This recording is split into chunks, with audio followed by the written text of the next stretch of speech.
अच्छा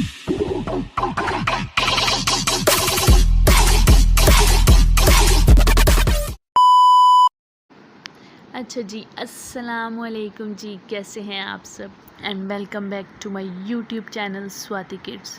hope so आप सब ठीक ठाक होंगे, खैरियत से होंगे, रोज़े शोज़े सबके अच्छे जा रहे होंगे।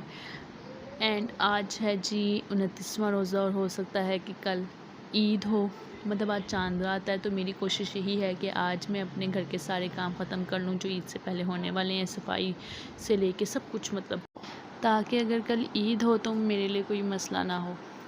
अच्छा जी, ये टाइम था असर का। असर की नमाज़ वगैरह पढ़ी, सबक पढ़ा, उसके बाद मैं चलेगी किचन में इफ़्तारी बनाने के लिए।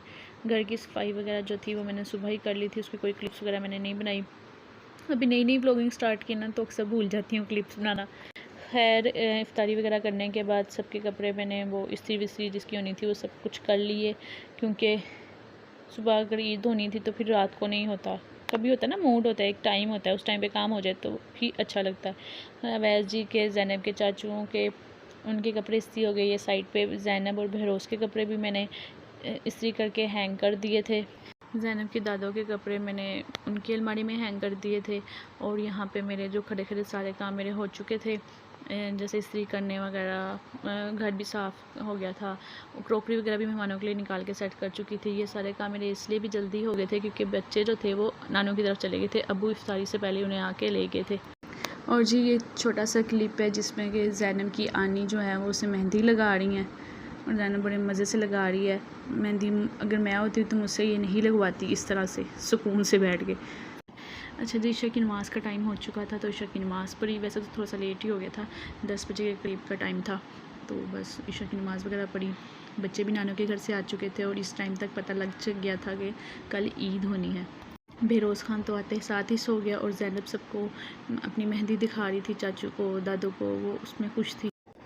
ज़ैनब के दोनों हाथों की उल्टी साइड पे उसकी आनी ने मेहंदी लगाई हुई थी, तो मैंने सोचा जी सीधे साइड पे मैं लगा देती हूँ। बहरोज़ खान तो सो रहा था, सो उसको मैंने सेट करके बिठाया। पहले तो ये लगाई दी थी उसको, फिर मैंने कार्टून लगा के दिए कि आप कार्टून देखें और मैं फिर आपको लगाती हूँ मेहंदी।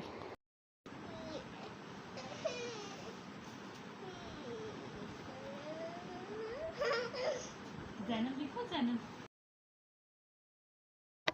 अच्छा, जब मैं ज़ैनब को मेहंदी लगा रही थी तो मुझे अपना टाइम याद आ रहा था। मैं इतनी पुरानी नहीं हूँ बट फिर भी, मतलब शादी से पहले जो हम गली की फ्रेंड्स होती थी ना, हम मोहल्ले की जो फ्रेंड्स होती थे, हम सब किसी एक फ्रेंड के घर हम सब ने इकट्ठा होना होता था और फिर एक दूसरे को मेहंदी लगाते थे। और इन सारे चोचलों में हमें 12, 12:30, 1 बज ही जाते थे आराम से। और फिर जब सुबह उठते थे सबसे पहले हम सब ने दोबारा से इकट्ठे होना होता था ईद की ड्रेसिंग करने से पहले, और हमने एक दूसरे को अपनी मेहंदी का कलर दिखाना होता था कि किसका डार्क आया, किसका लाइट कलर आया, और फिर उस पर तबसरा भी करना होता था। कलर डार्क आया उसकी सास अच्छी होगी, उसका शोहर अच्छा होगा, और जिसकी मेहंदी का कलर लाइट आया उसकी सास नहीं अच्छी होती, उसका शोहर नहीं अच्छा होता।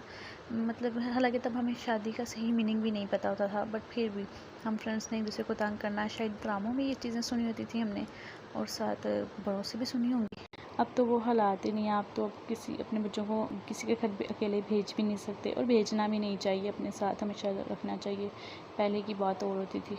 बहरहाल जी, यहाँ पे मैंने ज़ैनब को मेहंदी लगाई, जो कि उसने 10 मिनट में दोबारा से वॉश कर ली, और फिर उसने कहा जी मामा मैं आपको मेहंदी लगाऊंगी, और वो मेरे हाथों पे एक गन बला मार रही थी सारा। और फिर इसने यही मेहंदी अपनी दादों के, चाचू के हाथ पे भी जाके लगाई। और हमें ये सारे काम करते करते, ये चोचले करते करते तकरीबन 12:30, 1 बज गए थे, क्योंकि और वैसे भी हम उठे हुए थे क्योंकि ज़ैनब के जो चाचू हैं वो आउट ऑफ सिटी होते हैं, तो वो ऑन द वे थे, तो उनका वेट कर रहे थे हम।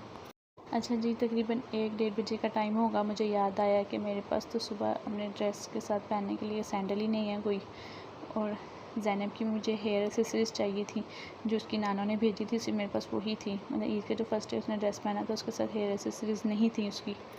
बालों पे लगाने के लिए कोई पिन, कोई पोनिया शोनिया कुछ भी नहीं था, और वो मैं आराम से बैठी हुई हूँ चिल माहौल में। फिर मैंने वैसे को रिक्वेस्ट की कि वो अभी, क्योंकि वो ऑफिस से लेट आए थे रात को, तो मैंने कहा कि आप आते हुए ले आइएगा, तो वो भी कुछ चीज़ें ले आए थे। अच्छा जी, रात को 2:30-3 बजे का टाइम था और मुझे नींद बिल्कुल भी नहीं आ रही थी। रात तो नहीं, खैर सुबह का ही टाइम था, सहरी के टाइम था। सो और क्रेविंग हो रही थी, शायद वो पूरा मन से सहरी करते रहे ना, तो इसलिए। तो बस फिर देखा बच्चों के बिस्किट्स पड़े थे, वही खा लिए। और जब मैंने ये खा लिया, मैंने क्रेविंग अपनी ख़त्म की, उसके बाद फिर मुझे नींद आ गई और मैं बहुत मज़े से सो गई थी। सो आज की वीडियो यहीं तक। होप सो आपको वीडियो अच्छी लगी होगी। अगर वीडियो अच्छी लगी तो इसे लाइक करें, कमेंट करें, शेयर करें, चैनल को तो सब्सक्राइब ज़रूर करें ना। एंड यस, ईद मुबारक। अपना और अपनों का रखें जी बहुत सा ख्याल, दुआओं में रखें स्वाति किड्स को याद। फिर मुलाकात होगी एक नए दिन एक नई वीडियो के साथ। तब तक के लिए दें इजाज़त। अल्लाह हाफिज़।